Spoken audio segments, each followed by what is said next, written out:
Top départ enregistrement. Sophie, Milena, bonjour Oui. à toutes les deux. Bonjour, Bonjour. bonjour Aurore, bonjour Milena. Bonjour. Je suis très contente d'être avec vous. J'attendais tellement, avec tellement d'impatience cette session. Eh bien, c'est aujourd'hui. On y est. C'est un grand jour. Sophie, Voilà. maintenant reste Oui. à savoir sur quoi est-ce qu'on va travailler dans cette session d'hypnose régressive. Quels sont les points sur lesquels tu souhaiterais orienter cette session? Alors, il y en a beaucoup malheureusement, mais je crois qu'ils sont tous imbriqués. Alors, le premier point, c'est le problème de santé, parce que j'ai vraiment beaucoup de soucis et beaucoup de bâtons dans les roues depuis des années pour m'empêcher d'en sortir. Et pourtant, je suis quelqu'un de très combatif, qui ne lâche pas. Je cherche tout le temps des solutions pour en sortir, mais c'est toujours comme s'il y avait on m'indiquait des voies de sortie, mais c'était comme une impasse. Et donc je me suis beaucoup fait escroquer financièrement aussi par des mauvais thérapeutes. Et puis je continue à chercher, mais ça finit toujours par pas très bien aboutir, où j'ai tout le temps des obstacles devant moi. Donc ces mots physiques, tu veux les citer?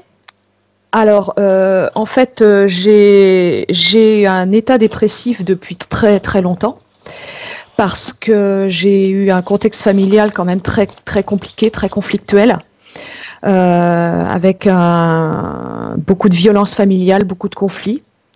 J'ai toujours senti que j'étais pas issue d'un milieu entre guillemets normal. Je me sentais un peu différente des autres et d'une famille un peu différente des autres. Donc beaucoup de mal aussi à m'affirmer dans la vie, parce que j'avais un père psychorigide, hégémonique, dominateur, qui m'a d'ailleurs imposé un métier que j'ai pas choisi. Ce qui, je pense que c'est aussi à l'origine de ma dépression, de mes pétages de plomb à répétition, parce que je supportais pas ce métier. J'étais dans l'enseignement et moi je voulais pas du tout faire ça. Et ça a été beaucoup de souffrance. J'ai subi beaucoup de violence aussi dans ce métier. J'ai été harcelée au travail par un chef d'établissement. Beaucoup de violence de la part des élèves. Et vraiment, ça a été une souffrance. Et donc, un jour, je suis tombée dans les médicaments psychotropes que j'ai pris complètement à contre-cœur. Mais c'était il y a 20 ans. Suite au harcèlement de ce chef d'établissement, j'ai dû prendre les psychotropes parce que j'avais la peur au ventre pour aller au travail. Mes parents ne comprenaient pas ce mal-être. Ils savaient pourtant qu'il y avait beaucoup de problèmes, mais ils étaient un peu dans le déni en fait. Mon père ne voulait pas reconnaître tout ça. Je pense que c'était un peu entre guillemets marche ou crève. Et donc j'ai commencé à avoir des crises d'angoisse, la peur au ventre.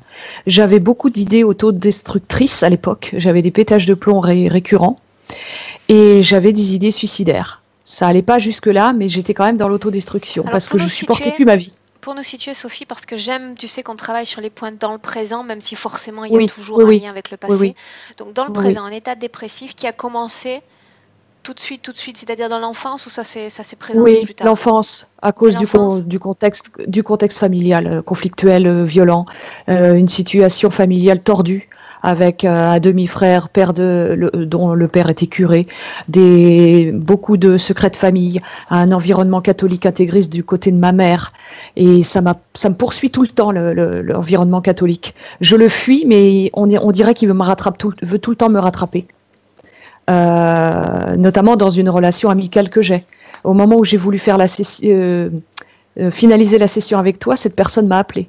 Il y a des synchronicités très troublantes, tout le temps. Bien. Donc pour arriver à supporter donc cet état dépressif, tu combles avec la prise de médicaments. Voilà, à contre-cœur, parce que j'ai jamais voulu prendre ça. Et en fait, les effets secondaires ont été terribles. J'ai eu des pétages de plomb encore plus violents, beaucoup de violence, mais violence envers moi-même, et j'ai eu de la violence envers mon compagnon. Et pourtant, tu continues à prendre ces traitements? Alors, le problème, c'est que j'ai essayé de me sevrer plusieurs fois, et ça a été un échec total. Parce que c'est vrai que les médecins ont voulu me sevrer trop vite, et j'ai lu après que quand on sèvre ces molécules trop violemment, en fait, c'est l'échec systématique parce que le corps est en manque, c'est comme une drogue. Et à chaque fois que j'ai voulu m'en débarrasser, ça n'a jamais fonctionné.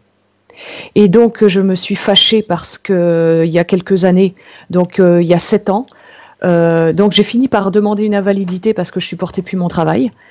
Ça a été la croix et la bannière pour l'obtenir. J'ai eu une grosse perte financière et au moment du décès de ma mère, j'ai changé de psychiatre parce que l'homéopathe n'était pas crédible. Il fallait que je voie un psychiatre dans le cadre du travail et je suis tombée sur un psychiatre qui a été plus que, comment dire, il a eu un comportement très équivoque avec moi. J'ai limite borderline avec les femmes. J'ai appris des choses sur lui. J'ai appris qu'il avait eu une liaison avec une de ses patientes qui s'était suicidée. Et une des dernières fois où je l'ai vu, il m'a mis la main aux fesses.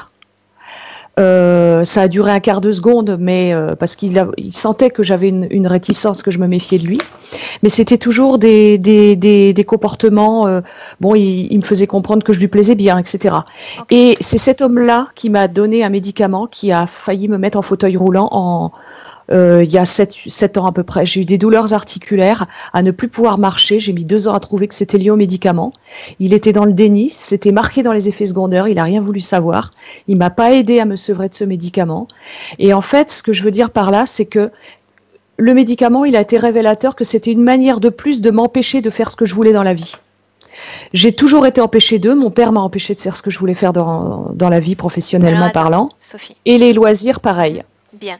On va continuer sur les mots physiques. Donc, à part l'état dépressif qui est conséquent, je l'entends bien ainsi, est-ce qu'il y a d'autres mots physiques dans ton présent aujourd'hui? Oui. Douleurs articulaires, ça va mieux parce que je diminue le médicament, c'est lié, mais j'ai un herpès génital chronique depuis des années et il est vraiment chronique parce qu'il m'empêche d'avoir une vie intime avec mon compagnon. Avant, parce que j'ai toujours eu une vie sexuelle difficile. J'ai eu beaucoup de mal à m'épanouir sexuellement. Tout le temps. Et au départ, le compagnon que j'ai depuis 17 ans, c'est plus lui qui m'a choisi que moi je ne l'ai choisi. Et en fait, j'ai eu beaucoup de mal à être bien avec lui. Ça a mis beaucoup de temps, il s'est beaucoup battu. Je voulais pas trop, j'avais peur des hommes en fait, j'ai toujours eu une peur des hommes. Et en fait, je refusais qu'il me touche au départ. J'étais vraiment dans une espèce de peur de la possession. On reste dans le présent, on reste bien dans le présent. Voilà. Parce que quand le client a fait un travail, là j'imagine qu'avec ton compagnon, vous avez fait un travail de confiance, etc. J'imagine que ça s'est fait pas à pas. Donc il y a eu une amélioration sur ce Mais aujourd'hui, là où je pourrais justement m'épanouir avec lui, eh ben, j'ai l'herpès comme s'il y avait encore ça pour m'empêcher d'eux. Bien. Il y a une chose il a démarré avant cette relation ou après? Non, il a démarré après. Il a démarré il y a 7-8 ans à peu près. Au moment où j'ai eu les béquilles en même temps. Il est apparu quasiment au même moment où j'ai eu les douleurs articulaires. Ces douleurs articulaires, la marche avec béquilles, ce sont des conséquences collatérales à la prise de ces médicaments qui étaient visiblement inadaptés pour toi. C'est bien ça? Il semblerait, parce qu'au fur et à mesure, j'ai pas fini, parce que j'ai beaucoup de mal à me sevrer de ce médicament. Là, j'ai été 4 mois récemment. J'ai frôlé l'hôpital 10 fois et j'ai eu la chance de trouver une plante de pharmacopée chinoise qui aide au sevrage. Mais encore pareil, là, j'ai eu la plante chinoise, j'ai eu un flacon de bon et un flacon de mauvais. Et le médecin qui a testé ces plantes-là m'a dit, il y en a qui est mauvais, il faut l'arrêter. Comme si ça m'empêchait, ça retardait mon sevrage, ça m'empêchait d'avancer. Là, je l'ai arrêté, mon sevrage semble passer, donc je vais pouvoir enfin diminuer le médicament. Mais toujours des obstacles difficiles pour en sortir, tout le temps. Bien. Donc, les points physiques, je les ai. On va essayer d'avancer parce qu'on est déjà pratiquement à 17 minutes et Milena, elle doit être déjà avec toi et on a encore d'autres points à voir. Donc, je te laisse passer à la partie rationnelle, d'accord? Je suis dans ton cheminement sur le mail. Donc, par rapport à la santé, oui, peut-être des problèmes d'immunité, je sais pas. Beaucoup de problèmes articulaires, une sciatique, le côté gauche, toujours depuis 20 ans qui me fait mal, le sacro-iliaque et lombaire, le fessier gauche, une sciatique qui m'a empêché de monter à cheval aussi, qui m'a empêché de faire de la danse. Je peux pas mettre des talons parce que tout de suite j'ai très mal dans le fessier. Tout le côté gauche en fait est fragile. Je sais pas ce qui se passe dans mon côté gauche, notamment au niveau du fessier gauche, du bas du dos, et aussi la zone dorsale. Ok. Sophie, je te laisse passer à la partie relationnelle.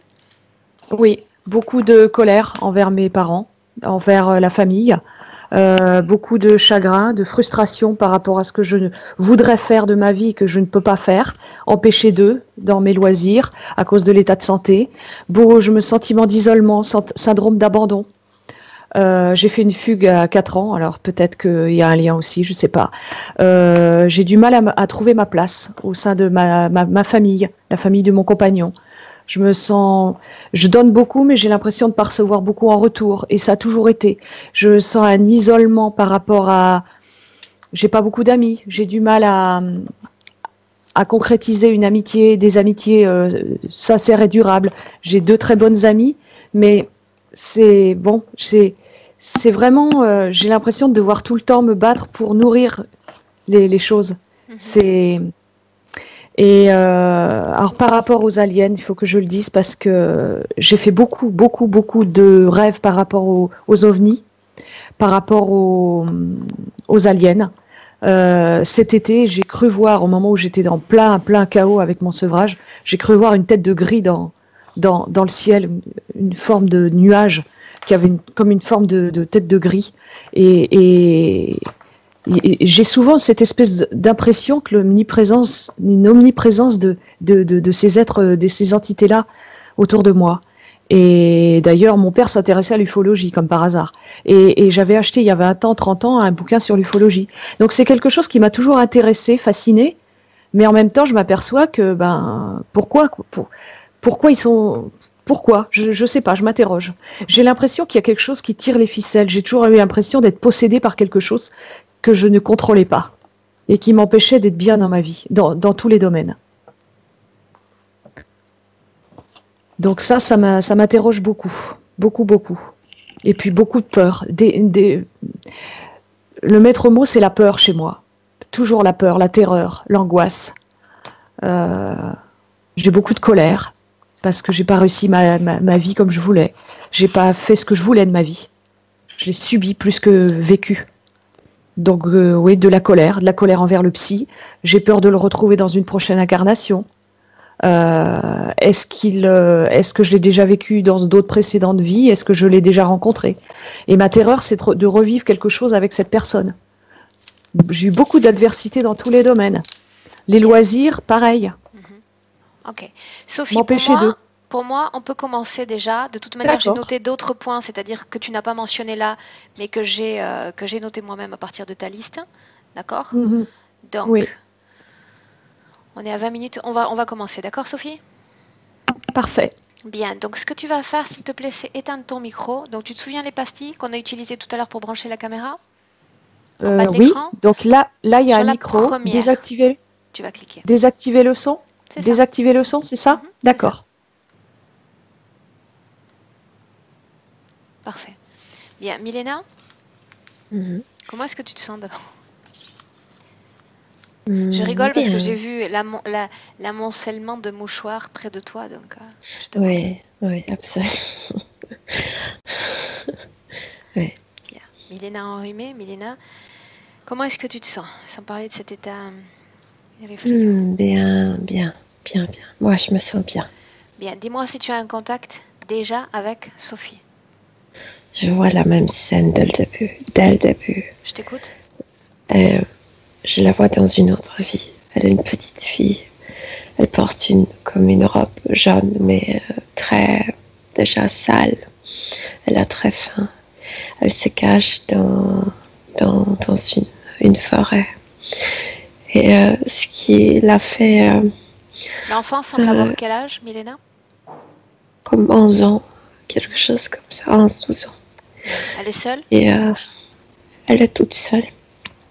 Et ce qui lui fait énormément peur, elle est effrayée, ce qu'elle regarde, parce qu'il y a un moment, là où je l'ai rencontrée, ce qu'elle me montre, c'est des moments où après, quand le temps qu'on passait, ce qu'elle regarde en étant cachée, comme accroupie, ce sont les traces que le temps qu'on laissait, tu sais, avec leur rouge, je sais pas comment ça s'appelle, tu sais. Et elle regarde ces traces comme dans le sable, puisque le chemin sableux. Donc elle n'est pas seule, il y a du mouvement devant elle? il y avait un mouvement, et un bruit terrible. Elle est seule dans cette forêt. La nationalité de l'enfant, Milena, quelle est-elle? Biélorusse. Et ceux qui commandent, qui sont aux commandes de ces chars? Les nazis. Les Allemands. Où est-ce qu'on est dans cette scène, Milena? Tu peux situer le pays? Je sais pas, il me vient de nom, Biélorussie et Slovaquie, je sais pas pourquoi. Pourquoi l'enfant est seul dans cette scène? D'où est-ce qu'elle vient? Parce que ses parents ont été tués. Parce qu'elle se cache dans la forêt. Elle essaie de fuir? Elle a fui. Cette vie passée, Milena, c'est celle qui a précédé la vie de Sophie? Ils ont essayé de la remettre sur terre, mais elle n'a pas accepté. Elle n'était pas née. Bien. Quitte cette scène, Milena, un instant, et trouve Sophie dans le présent. Place-toi sur sa ligne temporelle dans le présent. Mais elle est toujours là dans cette bancaire, comment on appelle ces constructions, tu sais, du bâtiment bancaire. Dans cette scène où il y avait cette forêt, elle a trouvé refuge dans un bunker? Non, elle était attrapée par eux. Par eux? Tu me parles des nazis? Je sais pas par qui, parce que quand elle va y entrer, la première sœur est née en été, quand elle va y entrer, c'est l'hiver. Elle est congelée, je vois, c'est Elle est toujours enfant quand elle y entre? Oui. Autrement dit, dans cette forêt, quelqu'un finit par la trouver? Elle y entre elle-même. Dans cette forêt? Ils vont l'attraper à l'intérieur, oui. Ou dans ce bunker? Le bunker est dans la forêt? Dans la forêt, bien cachée, oui. Okay, elle voyait des choses, elle voyait aux Allemands, des gens tués, oui. Bien. Pourquoi est-ce que tu dis qu'elle voit des gens tués depuis ce bunker? Elle voyait, non, pas de ce bunker, avant. Elle voyait les gens qui étaient tués dans la forêt, dans des fossés. Bien. Elle entre dans ce bunker et elle est découverte par ces nazis? Moi, je comprends pas ce qui se passe. Moi, je ne monte pas avec elle. Quand elle y entre, quand elle passe cette porte, j'ai l'impression qu'elle est déjà morte, qu'elle entre dans une différente dimension. Regarde où est son corps physique quand elle passe la porte du bunker. Congelée dans la forêt. Ok. Alors remonte le temps. Avant qu'elle ne pousse son dernier soupir. Avant. Bien. Ça fait combien de temps qu'elle fuit, Milena, qu'elle est seule? C'est 1 an et demi. 1 an et demi? Elle est parvenue à survivre comme ça pendant 1 an et demi? Oui. Ok. Bien. Pourquoi s'éteint son corps physique? De quoi est-ce qu'elle meurt exactement? De choc, de solitude, de la faim, mais le plus de le refroidissement. Mais regarde de quelle partie de son corps est-ce qu'elle sort? Par la bouche. Ici, par la gorge, par la bouche. Ok, bien. Les yeux sont ouverts. Près de son corps physique, est-ce qu'elle s'en éloigne? Non, comme si elle était hypnotisée, comme si elle était, je sais pas, programmée. Elle se dirige vers... C'est la colère qui la dirige là-bas. Elle n'est pas hypnotisée. C'est la colère interne qui la dirige vers les ennemis. Cette colère, elle est programmée contre qui? Contre eux. Les nazis? Oui. Pourquoi? Mais c'est pas vraiment la programmation. À ces moments-là, je vois personne à côté. C'est la vibration de son corps. C'est la vibration de son corps, mais c'est aussi à cause de ce qu'elle voyait, et à cause de ce qu'elle voyait après après quand les gens étaient la fusillade, comme si elle pouvait voir le fantôme, le désincarné, comme si elle parlait avec eux, comme si elle se nourrissait de la... nazis comme responsable de tous ces maux, tout ce qui lui est arrivé à elle aussi. De tout. Bien. Elle voyait la mort de ses parents, elle voyait la mort de ses voisins. Et pourquoi pas les responsables de la tuerie de sa famille, par exemple? Pourquoi le bunker? Et puis, parce que là-bas, il y a des gens importants. parce qu'il y a des officiers. Parce Dans le bunker, il y a des êtres humains, tu veux dire? Oui, le nazi, oui. Ok. Autour de ce bunker, est-ce qu'il y a d'autres nazis? Autour, non, c'est bien comme caché, comme si tu volais de haut, tu penserais que c'est même pas une colline, mais comme à la forêt juste. Ce bunker, Milena, c'est une petite structure, une grande structure? Immense au sous-sol. À l'intérieur, à l'extérieur, juste l'entrée. Combien est-ce cette structure abrite de nazis à ce moment-là? À ce moment-là, 154. Et qu'est-ce qu'ils font là-dedans? Beaucoup de choses. Il y a des tanks qui entrent là-dedans. En bas, il y a toute une structure avec la partie de projectiles, la partie avec des tanks. C'est une base militaire. C'est une base militaire, mais aussi des laboratoires, aussi la coopération avec les extraterrestres. Pourquoi est-ce que tu parles de coopération? Dis-moi ce que tu vois. Bizarre, c'est très bizarre comme changement de dimension, comme changement de moi j'y n'y entre pas. C'est comme entrer dans le ténèbre. Autrement dit, ce bunker abrite une dimension parallèle? Oui.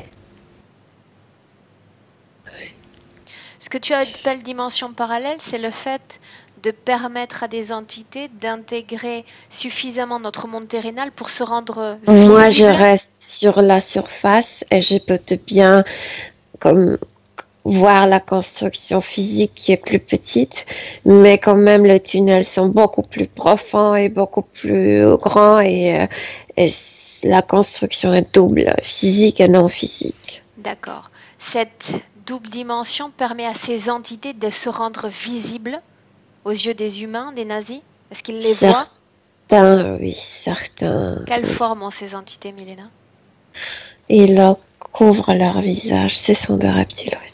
Ah. Mais ils portent comme chapeau des nazis, comme uniforme des nazis, et leur, comme toujours, portent selon, comment on dit, coat, long veste.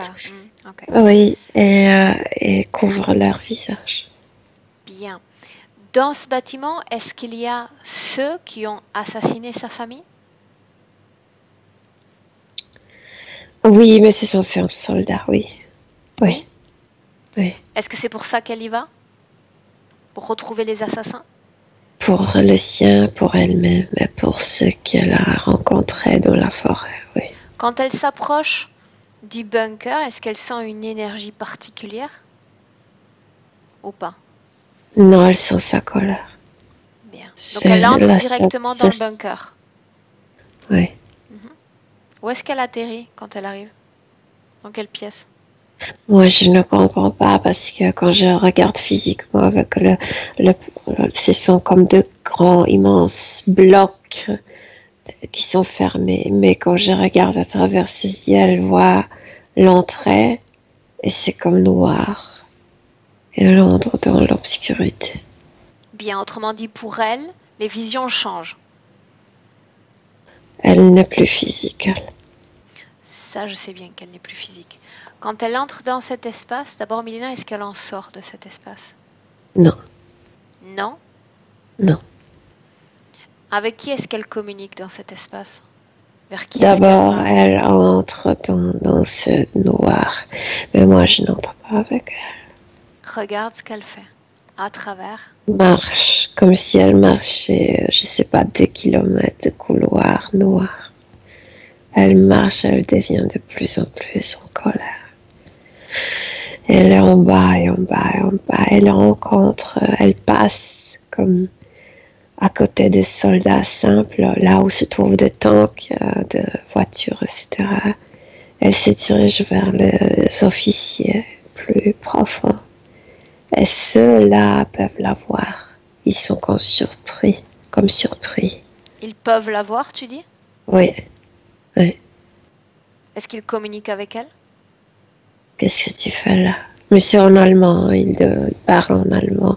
C'est très aigu, leur voix. Qu'est-ce qu'elle répond? Je suis venue pour vous tuer, pour vous détruire. Les officiers ont commencé à rire. Continue. Et il s'ouvre quelque chose, comme si dans le mur, il y avait une porte cachée. Et ce dont je t'ai parlé, les visages couverts sont venus. Les visages couverts, qui sont-ils? Le reptiloïde. Ah, ok. Ils sont en train de rire tous. Autrement dit, les entités viennent à la rescousse des humains? Non. Les humains savent que c'est un fantôme, que c'est un désincarné, que ça sert, que le désincarné sert à rien pour eux, le désincarné sert aux autres. Qu'est-ce qui se passe ensuite quand ces reptiloïdes se présentent? Attrape par le bras, ici, par le bras, et l'emmène. Qu'est-ce qui fait qu'elle accepte d'être attrapée la partie ainsi? physique s'enferme. Qu'est-ce qui fait qu'elle accepte d'être attrapée ainsi? D'être emmenée? Quelque chose dans leurs yeux. Cette cruauté qu'ils avaient tous, cette cruauté-là fait peur énormément. Ok. Où est-ce qu'elle est emmenée, Milena? Dans la partie éthérique, dans le sous-sol, dans les caves. On est déjà dans la partie éthérique, n'est-ce pas? Non, là où était officier, c'était beaucoup plus physique. Ah, ok. Bien. Oui. À quoi ressemble cet espace dans lequel elle est emmenée maintenant? Beaucoup plus bizarre parce qu'il n'y a pas de mur bien défini. Tu peux pas bien définir si l'endroit se trouve à 15 mètres carrés ou 100 mètres carrés. Ça peut bouger, ça peut changer. Qu'est-ce qui se passe ensuite pour elle? Elle est mise sur une chaise. Et cette chaise ressemble à des chaises là où on mettait les gens pour le tuer. Tu sais, ces chaises électriques. Et elle est accrochée ici, ici, ici. Est-ce qu'il y a d'autres désincarnés dans cet espace ou elle est seule, Milena? Non, comme si cet espace était créé pour elle. Mais il y a des désincarnés là-bas, bien sûr. Alors pourquoi les Allemands se sont-ils surpris de sa présence? Une petite fille. Ils ont eu accès à ces informations? Ces officiers, oui. Ces officiers savent plus. Ces officiers sont comme connectés. Ces officiers peuvent voir les autres. Tu dis qu'elle est seule, que cet espace a été créé pour elle, c'est bien ça? Oui, seule dans cette chambre. En fait, avec eux, avec le reptiloïde, mais il n'y a pas d'autre. Sophie est incarnée en 2018 sur Terre. Comment pourrait-elle être là-bas et pourrait-elle être ici? Comment s'est préparée sa réincarnation? De là, Milena. Tout est commandé de là. Dis-moi ce que tu vois. Comment est-ce qu'elle a été... Comment s'est passée sa réincarnation? Moi, je la vois toujours attachée à cette chaise, même si elle est aujourd'hui, même si elle est adulte, même si elle est comme le cheveu roux. Elle était blonde avant. Et pourtant, je la vois là-bas. Comment est-ce qu'ils s'y sont pris? La tête qui Comment est-ce qu'ils s'y sont pris, Milena? Comment s'est passée sa réincarnation dans le corps de Sophie? Regarde. Ils utilisent ce qu'ils savent le mieux, leur cruauté. Cruauté des gens, cruauté du temps, cruauté de l'histoire qu'elle a vécue. C'était très simple pour elle. Il y a plein de trucs qui sont comme des câbles attachés à sa tête et à sa colonne vertébrale derrière. Donc il y a une partie qui est réincarnée, qui a été réincarnée dans l'embryon. Et une partie qui est toujours là, sur cette chaise. En pourcentage, quelle partie est restée dans le laboratoire? 50. Qu'est-ce qu'il gagne à la maintenir comme ça, coupée en deux? La maltraite, la maintient dans cet état d'effrayance. Elle est toujours là. Bien, mais qu'est-ce qu'ils en gagnent? On parle de récupération de récolte fréquentielle ou d'autre chose?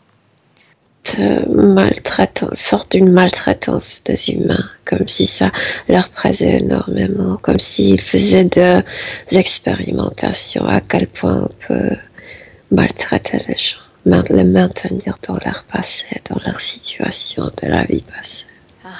Ils ont choisi cette famille dans laquelle elle allait grandir, être accompagnée les premières années de sa vie? Non, pas eux vraiment, mais ils ont provoqué cet état dans lequel elle s'est trouvée, donc c'était sûr qu'elle trouvera une famille pleine compatible oui. avec cette situation-là. Oui. Ok. Quand elle se retrouve face à ce père psychorigide, elle voit l'officier. Yeah. Cet officier, celui qui riait, celui qui l'a posé la question, qu'est-ce que tu fais là? Bien, son état dépressif depuis l'enfance, Milena, quelle en est la cause ésotérique, si elle existe? Parce que dans l'autre vie, elle était enfant aussi. Parce qu'elle était... En fait, elle n'était pas abandonnée comme consciemment, mais elle était seule, elle vivait seule, elle a dû survivre. Oui, c'était une grande dépression. Bien, donc cette dépression de son corps énergétique, elle a commencé dans une vie passée. Oui. Qu'est-ce qui rend impossible aujourd'hui, en 2018, un sevrage des substances auxquelles elle parvient malgré tout à s'équilibrer? Tu veux dire quoi? Qu'elle veut laisser tomber? Se sevrer, c'est-à-dire abandonner tout traitement médical. Je viens de te dire, puisqu'au niveau éthérique, il faisait comme des expérimentations, il y a des substances qui sont étaient injectées. Ils sont toujours injectés en fait. Maintenant, j'aimerais que tu regardes le rôle, Milena, qu'a joué ce psychiatre, qui a quelque part aggravé toute la situation. Il y a le même, comme si elle répétait la même chose qui se passe, en fait, qui s'est passé plutôt au niveau ésotérique. Il y a un reptiloïde qui porte un vêtement très long, blanc, comme un vieux psychiatre, tu sais, et avec le visage toujours caché. Ce qui m'intéresse de savoir, c'est si ce psychiatre à qui a eu affaire Sophie a été d'une certaine façon manipulé pour aggraver cette situation. Pas manipulée, elle-même répète certaines choses, elle les manipule, elle attire tout ce qu'ils veulent qu'elle attire. Ok. Comment est-ce que tu te sens, Milena? Bien. Ok. Bien. Bien. J'aimerais que tu sortes de ce bunker, que tu sortes de ces scènes du passé pour le moment et que tu te places dans le présent. Place-toi dans le présent. Même cette forêt est très lourde. Sors du passé, tu t'en déconnectes complètement et tu reviens dans le présent. Mais je suis toujours là, cette partie physique est comme écrasée, il n'y a plus d'entrée. Ça, j'ai bien compris. Mais elle est en bas. Milena, les deux parties, tu m'as dit 50-50, Milena, communiquent entre elles. Est-ce qu'il y a une communication? Oui. Bien. Cette partie, l'autre 50%, est toujours présente dans le corps physique de Sophie, n'est-ce pas? Oui. Bien, alors tu vas rester avec cette partie-là. Oui. On récolte des informations. On reste éloigné de ce bunker pour le moment, d'accord? C'est pas dans le corps physique, c'est dans le corps intérieur. Il y a le même truc, le même câble. Ça mène vers l'autre partie. Bien, ça j'imagine bien, Milena. C'est juste pour te permettre, l'espace de quelques instants, de rester éloigné de ce bunker. Au moins dans cet espace dimensionnel. D'accord? Bien. Les douleurs articulaires dont elle souffre? Parce que sur cette chaise, il y a, tu sais, elle est comme attachée avec quelque chose métallique. Et dans le bas, il y a 3 ici, dans le coude, ici. Et les genoux, les chevilles aussi. Donc presque toutes les articulations sont... Dans le dos? Influence. Dans le dos, il y a la même chose. Il y a comme des aiguilles, comme sur la tête. Donc on sait que ça lui provoque des douleurs, mais eux, qu'est-ce qu'ils gagnent? À quoi sert exactement ce dispositif pour eux? Ça leur nourrit, ça leur renforce, ça prépare aussi l'humanité pour souffrir dans des guerres prochaines. Et il faut des victimes. Pour avoir une guerre, il faut des victimes. Qui dit ça? Qui? Le reptiloïde. Bien. Ces difficultés pour trouver un équilibre avec l'utilisation de son énergie sexuelle? Parce qu'il y a quelque chose, il y avait comme une sonde dans le vagin, dans la partie éthérique, celle qui est sur chaise. Ok, donc dans le présent, elle y est toujours? Oui, il y a quelque chose, oui. Ça a un lien avec son herpès génital?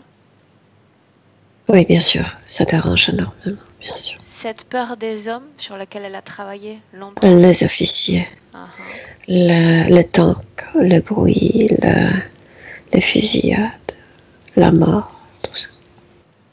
Toute cette colère, tout ce chagrin qu'elle a mentionné sont également des... C'est la colère qu'elle a collectionnée, si on peut dire, la colère d'elle-même, de se révolter contre cette injustice, la colère de se désincarner qu'elle pouvait entendre, elle pouvait voir. Et cette colère parce que ses parents étaient tués, innocents. C'était comme les gens de la campagne. Dans cette vie présente, la colère à l'égard de sa famille, des siens? C'est la même chose, mais elle ne voit pas sa famille, elle voit les officiers, elle voit les nazis. Et ce rapprochement constant pour tout ce qui est catholique, Milena, est-ce que tu vois quelque chose?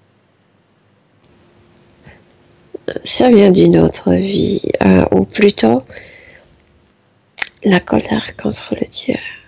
Dans cette forêt, je te déteste, tu n'es pas un bon Dieu. Bien. Sa solitude dans le présent, son grand isolement social. La solitude de la forêt. Ok. Elle a peur de s'approcher à n'importe qui, puisqu'elle savait que c'était les gens qui ont dit que dans leur village, non, c'est pas le même village, c'est comme à la campagne, comme cette maisonnette, ayant de leurs voisins cachés des juifs. C'est pourquoi les Allemands ont tué tous. Parce qu'ils avaient un voisinage juif? Parce qu'un de leurs voisins cachait des juifs. C'est pour ça qu'ils ont tous été tués?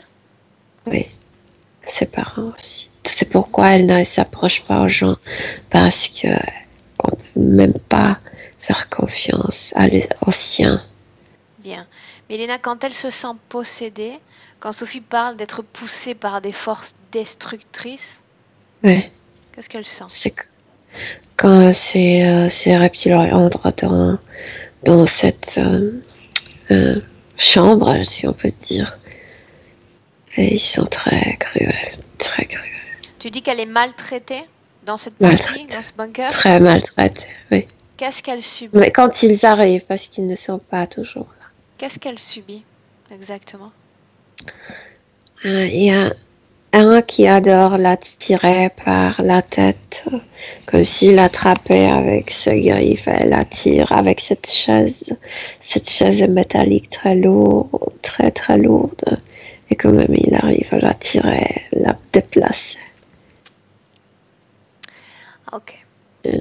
Maintenant, j'aimerais comprendre pourquoi l'autre fait quelque chose avec pourquoi cet enfant a été gardé. Pourquoi est-ce qu'il s'encombre avec une désincarnée? Pourquoi pas ne l'avoir déplacée, emmenée ailleurs, poussée à une réincarnation complète? Mais c'est pas ça leur but. Ils veulent pas qu'on se réincarne complètement. Ils veulent qu'on souffre. Ils veulent nous détruire, mais pas complètement. Tu sens d'autres désincarnés dans cet endroit, là en ce moment? Oui, mais ils sont tous séparés. Bien, mais ils subissent la même situation ésotérique, Milena, cette séparation, ces maltraitances? Par exemple, ceux qui étaient morts dans cette fossée, comme si dans leur chambre, ils étaient toujours sous la terre, comme s'ils étouffaient. elle est sur une chaise. Ils leur font revivre les conditions traumatiques de leur vie passée. Okay. Ils le font toujours revivre ce que les gens faisaient avec les gens pour que ça soit plus véritable. Tu sais ce que je veux dire. Oui. Ok. Bien. Ils leur font revivre les conditions traumatiques de leur vie passée. La cruauté joue un jeu là-dedans, n'est-ce pas? Nous à nous. Oui. Le pire de ce qu'est capable de faire l'homme, c'est ça? Oui. Bien. Milena, vu cette situation dans les terres, dis-moi à combien d'interférents est-ce qu'elle est connectée de façon directe? 3 reptiloïdes. Mais c'est toute cette base est toujours comme il y avait une vague ou plutôt un rayon d'énergie qui mène plus haut. Donc, il y a toute cette base. C'est gris qu'elle voit? Est-ce que tu les vois également? Sous-sol, il n'y a pas de gris. Les gris sont sur la navette. Peut-être qu'elle capte des informations, mais autour d'elle, il n'y en a pas. Peut-être qu'elle peut voir des choses. Elle voyait des désincarnés. Mais là-bas, il n'y a pas de gris. On va. Maintenant, autre chose. Elle dit que la maladie est omniprésente dans sa vie. Elle a perdu 3 animaux, 3 chats cette année de maladie. C'est pas la maladie, c'est la mort qui est omniprésente. La mort qui était omniprésente dans l'autre vie maintenant. Cette peur pour la mort, est-ce qu'elle la porte dans son corps? Dans ses mains congelées, oui. Ok, bien. Comment tu te sens? Bien. Bien ou comment? Bien, mais l'énergie est très lourde là-bas. Ok, bien. Dans la vie passée, tu me confirmes que cette vie-là, cet enfant, Milena, c'est la vie qui a précédé celle de Sophie, c'est bien ça?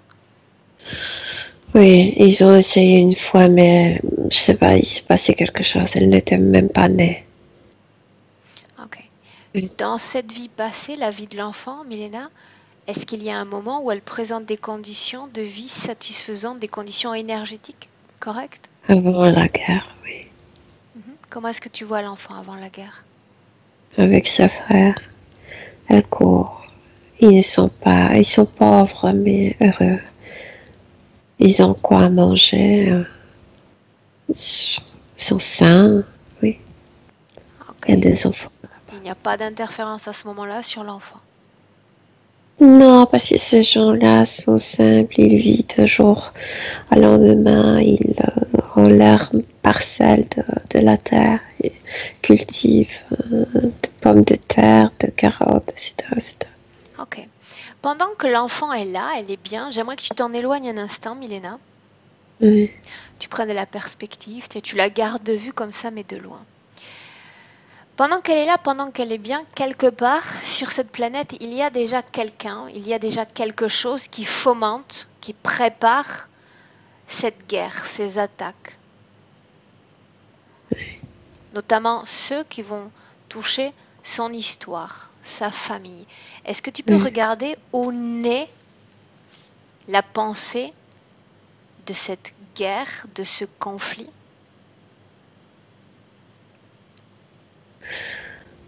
Oui, il y a une immense navette au-dessus de la terre. Et comme s'il y avait un prisme, je veux dire, il y a des rayons, comme une sorte de rayonnement très fort. Et ça concerne l'Europe et le nord de l'Afrique aussi. Et ce prisme, il envoie quoi comme type d'énergie ou d'information, Milena?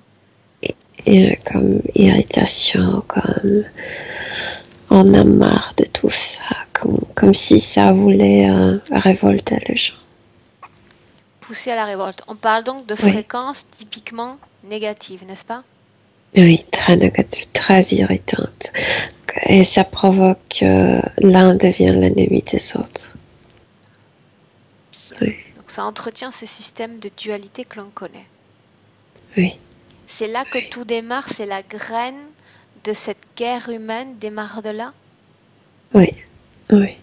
Ok, maintenant tu vas revenir avec Sophie. Quel est le nom de l'enfant dans cette vie-là, dans cette vie passée? Yara.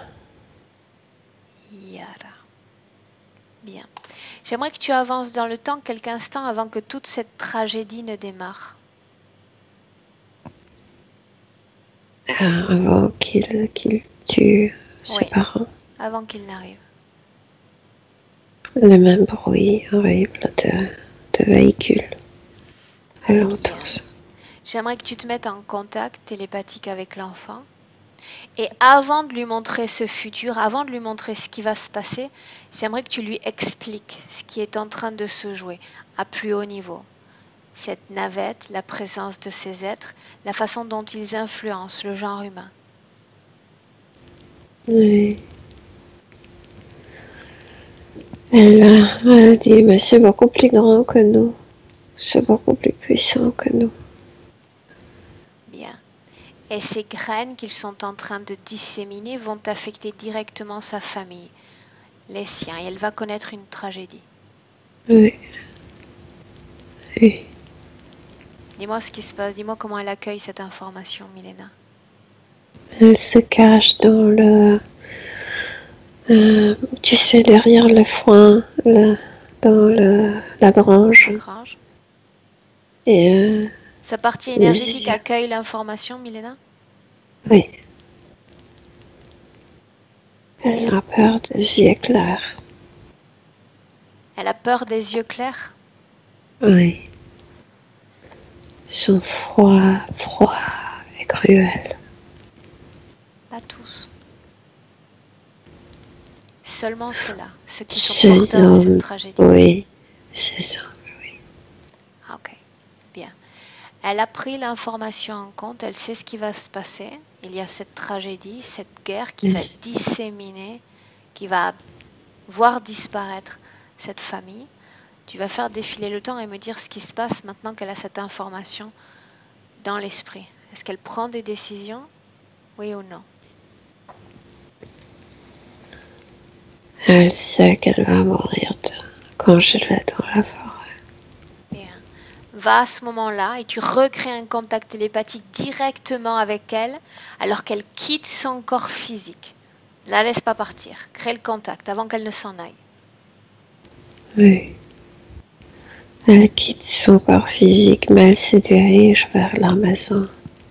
Il n'y a pas cette colère dans son corps à ce moment-là? Non.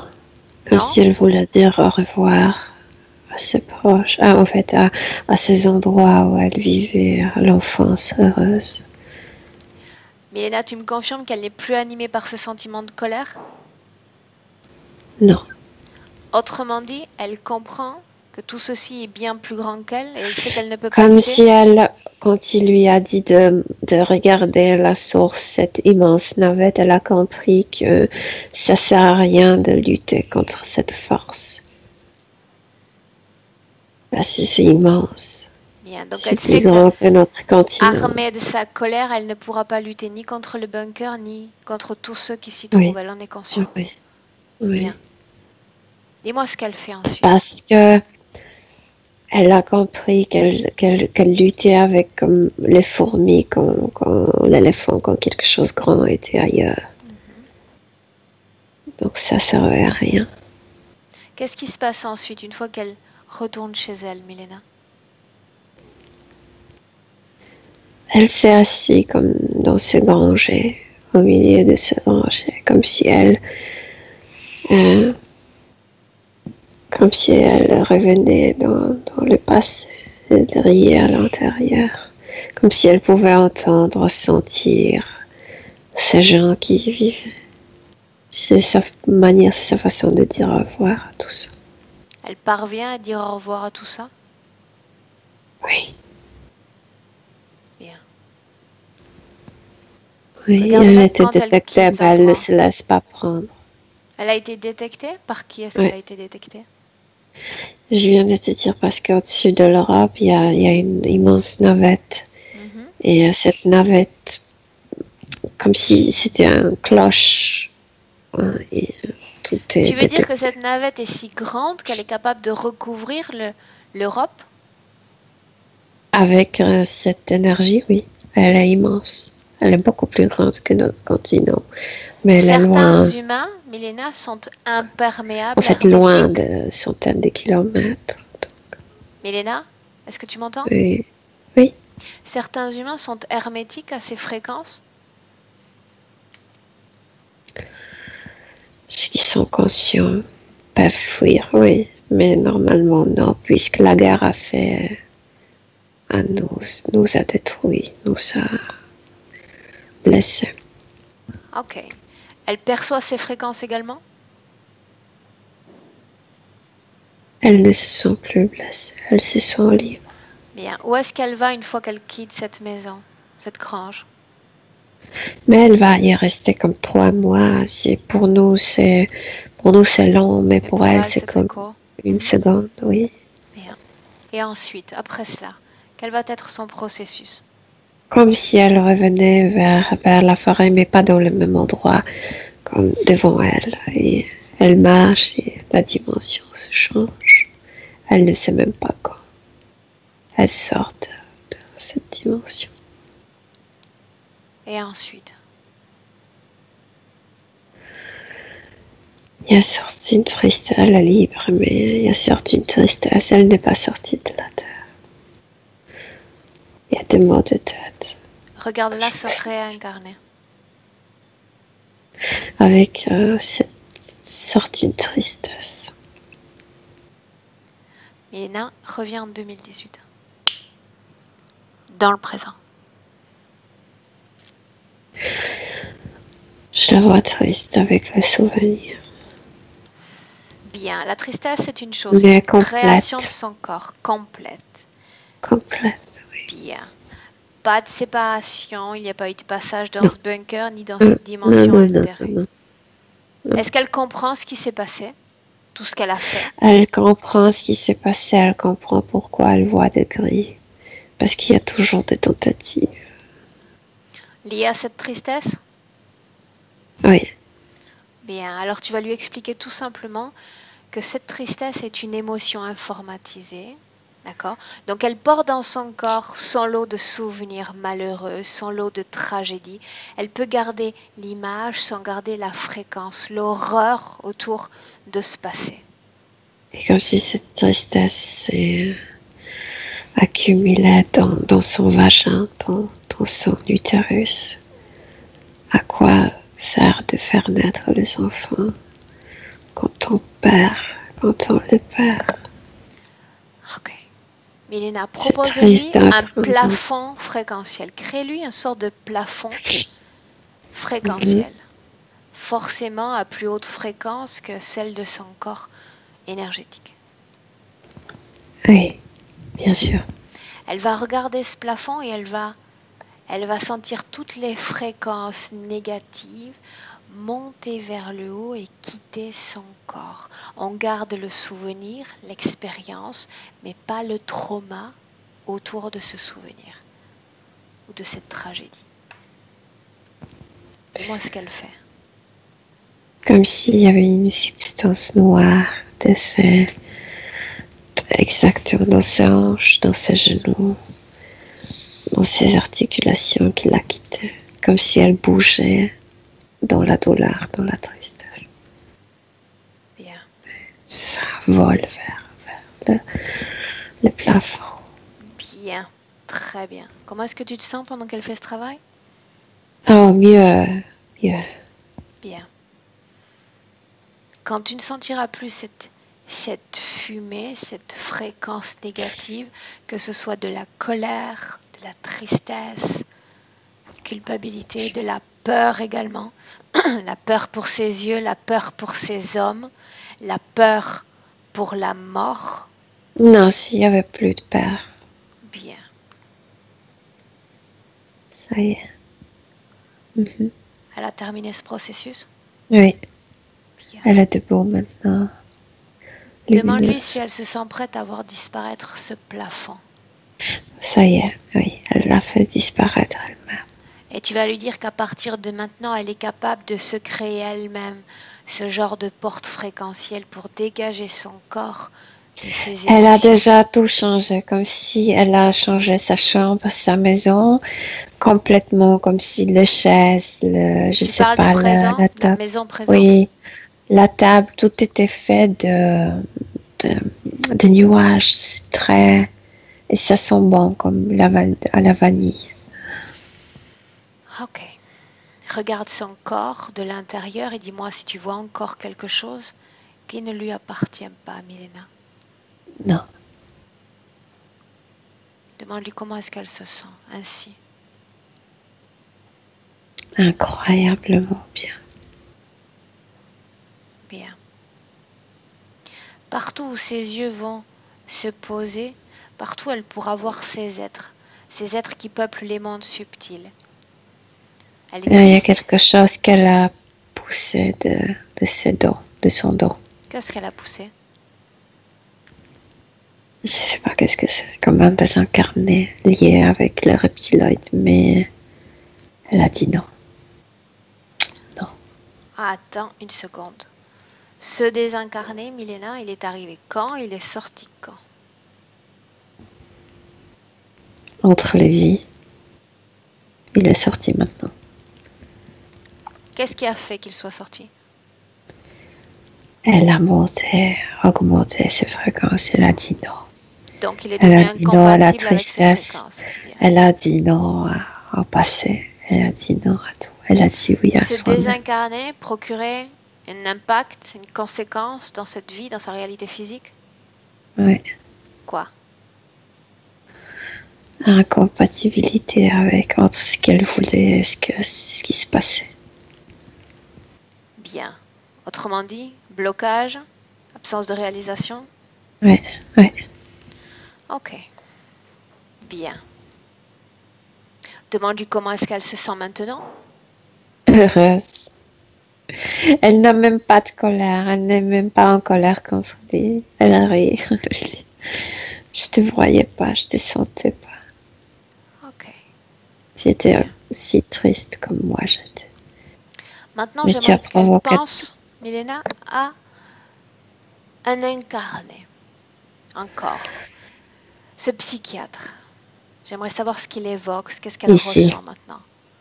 Ici, elle porte quelque chose comme si elle portait son énergie ou quelque chose qui est lié avec lui.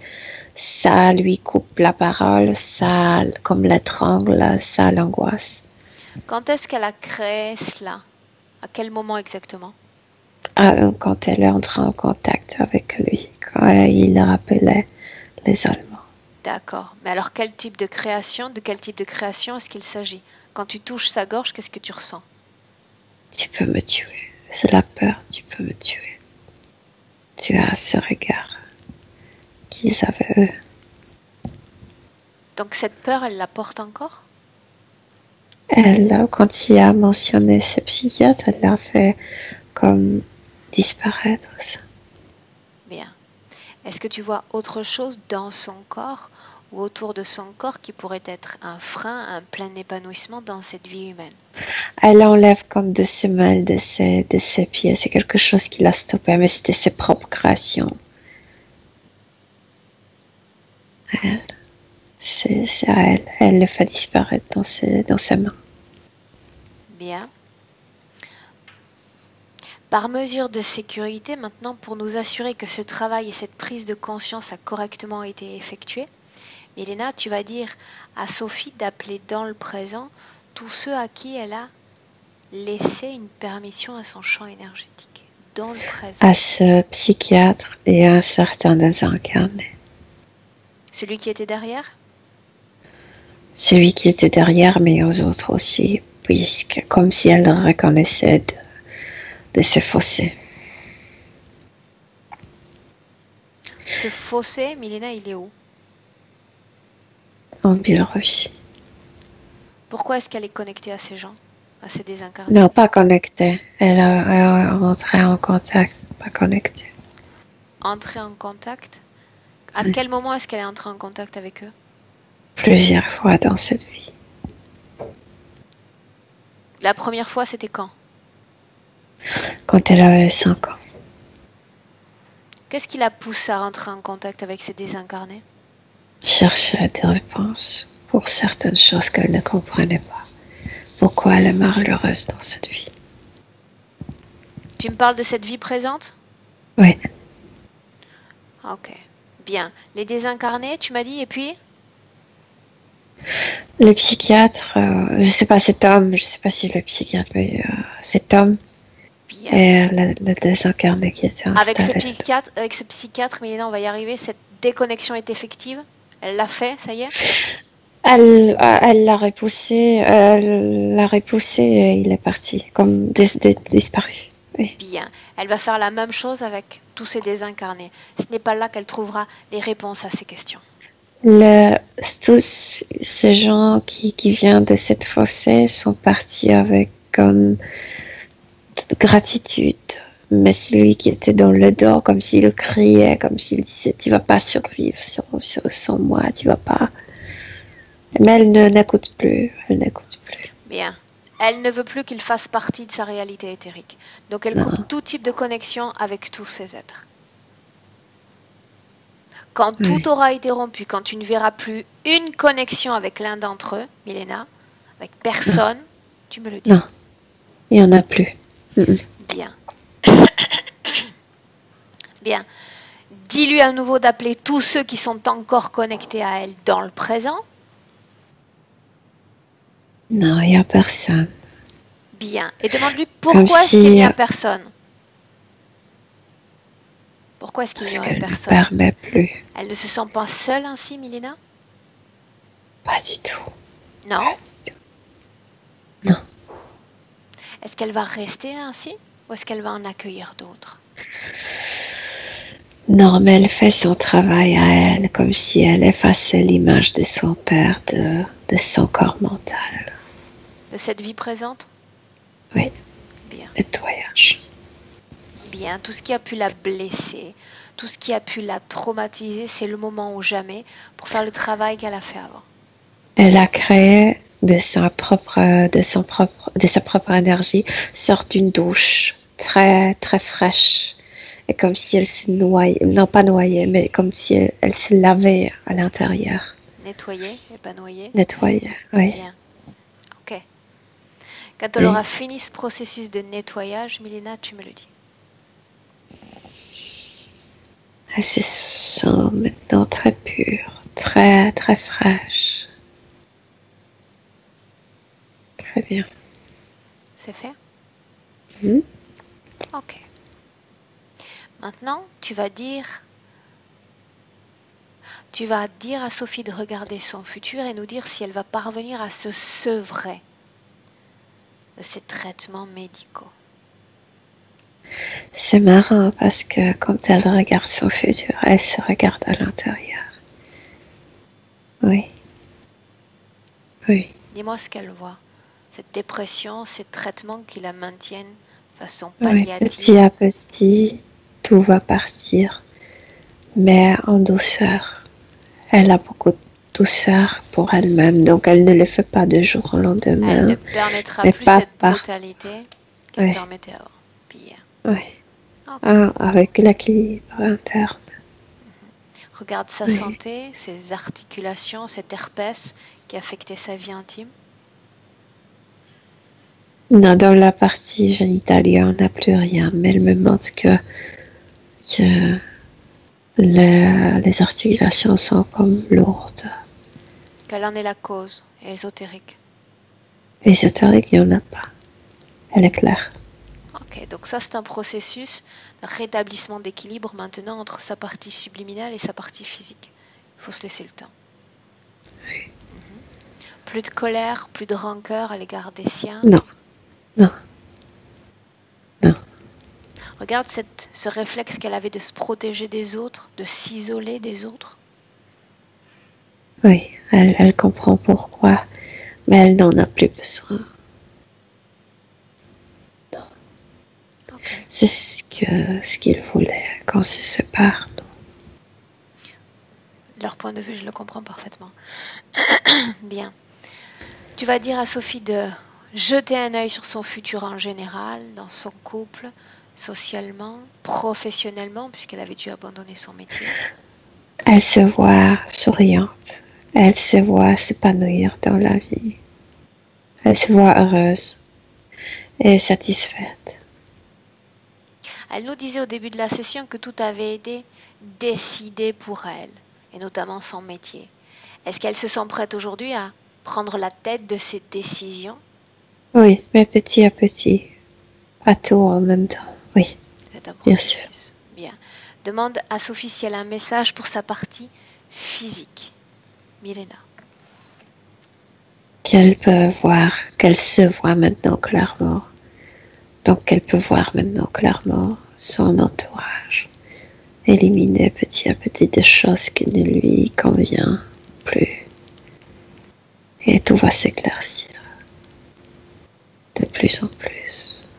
Et il y aura beaucoup plus de lumière autour d'elle, la gaieté, etc.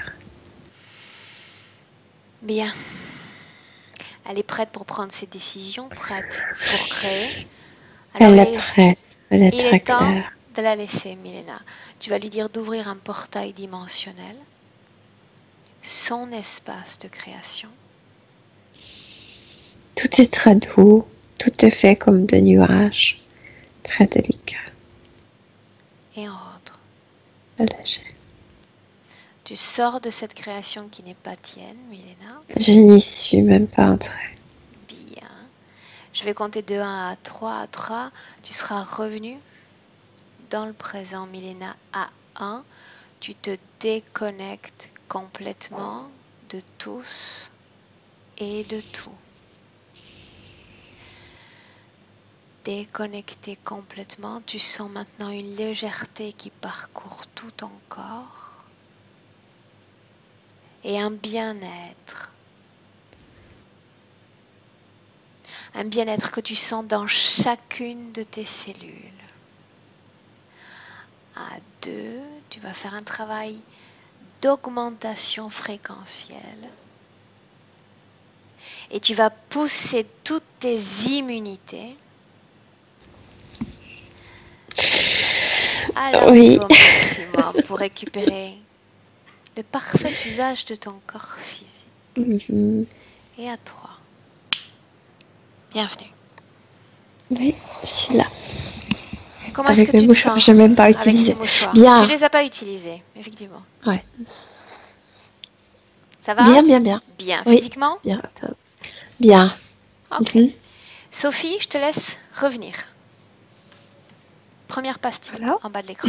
Me voici. On va tous perdre notre gorge aujourd'hui, l'utilisation de nos vocales. Sophie, comment est-ce que tu te sens? Bien, j'ai eu beaucoup d'émotions. Et bravo pour ce merveilleux travail, c'est fantastique. C'est incroyable parce que justement, j'avais peur du noir. Donc tout s'est éclairé, c'est le cas de le dire, sans faire de jeu de mots. Pourquoi j'avais peur du noir? J'ai l'explication. Mon père était professeur d'allemand. Donc, j'ai pas voulu être prof d'allemand. Je suis devenue prof d'espagnol. Voilà. Et il y a beaucoup de choses qui... Oh là là, c'est impressionnant. Impressionnant. Je suis bluffée. Comment est-ce que tu te sens là en sortant de la session? Libérée.